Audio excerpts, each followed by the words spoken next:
that inspires you, ignites you. It's got some emotionally rich words, allows you to retrain your thinking. It gives you that point in the future. Now, the next step is to create consistent action towards that vision that you want. So the formula for this, which we're going to walk through and I'm bringing you guys back to the course, is to develop your faith. You need to create a powerful vision for your future. And I know that most of you have done this vision assignment. From the application standpoint, it's the very first step inside of the core curriculum. So vision, then values, then stacking the necessary victories to build your confidence, your competence, overcoming your vices, making sure that you're listening to the right voice. We have those three voices inside your head: critic, the coach, and the champion, so that you can unlock and discover your vocation. But that first step all comes down to vision.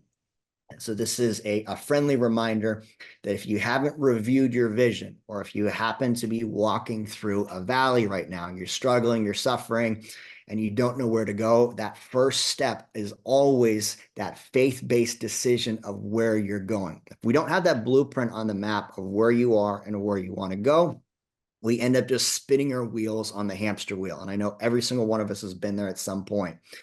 And so the assignment inside of the school is mapped out for you guys pretty clearly, but vision points the way. And so just want to give you a quick recap on some of the modules for your faith, fitness, family, finances. The goal with each of these is to help you brainstorm with different aspects that you might want to have in your life. So when you think about faith, what does your faith look like 2 years from now? And the reason why we start with that two-year time point is that it is far enough in the future, 24 months from now, that God can work his miracles. And the second part of it is it's close enough that you have to take action. Remember, faith without action is dead.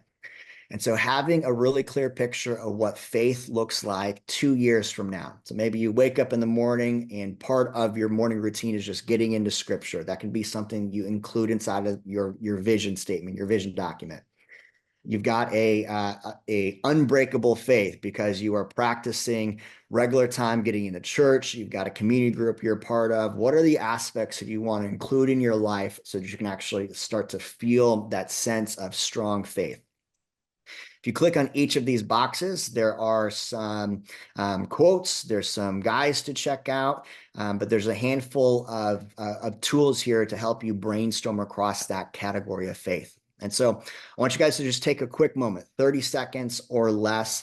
Think about something that you want to have in your future, 2-year vision, 2 years from now. So it means it's a little bit of a stretch behind it that would make your faith truly be meaningful to you. So take about 30 seconds, write down something that you want your faith to look like 2 years from now that would be meaningful to you. And so when you think about faith, remember, it's that belief-based mindset. It's how you handle problems. It's your vision for the future. It's your clarity. It's your purpose. It's God being able to speak to you, you being able to hear it. Maybe it's something along the lines of you trust your creator, you trust your intuition, you trust yourself like never before. And if you currently don't trust yourself, you don't trust your intuition, that'd be a great faith vision to include inside of that domain. So write down something that inspires you inside of that faith. Next piece, when it comes to fitness, what does your fitness look like 2 years from now? What would be a massive benchmark for you from a physical standpoint, a physicality standpoint? Is it a race you're running? Is it an Ironman in a certain amount of time? Is it an ultra marathon, 100 mile, 150 mile? Is it a 550-pound back squat? What's something you're doing with your fitness that you're moving towards that would inspire you, ignite you? Is it your black belt in jiu-jitsu? Is it a competition at a master's level and winning gold? Is it the example you're setting for your kids, your wife, your spouse? What's the feeling around the fitness that would make you feel truly excited? When I think about fitness, there's a handful of pieces. There's obviously the strength. You got your athletes like Josh Lashua back squat in there. Maybe there's just a very specific PR. If it's a 550-pound back squat 2 years from now, that's going to require consistent work. You've got a vision for it. You don't yet have it for it. But what would be the action that you would need to take between now and that 24-month mark? From an endurance standpoint, why you need to be physically strong. Maybe it's going to be a long distance run. We know that our fitness is our vehicle to make sure that we can achieve all the things that we want in life. And part of the lessons we learn through fitness is that you just have to endure. Art spoke on this perfectly this morning. You get tapped out and you keep showing up. You get tapped out and you keep showing up. And so what's the area of your life you need to endure in? Maybe there's an aesthetic component to it for you.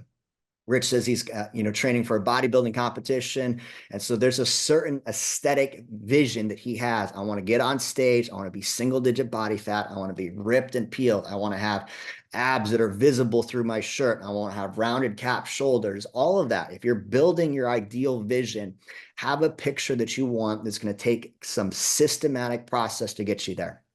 Maybe there's a specific competition that you want to achieve.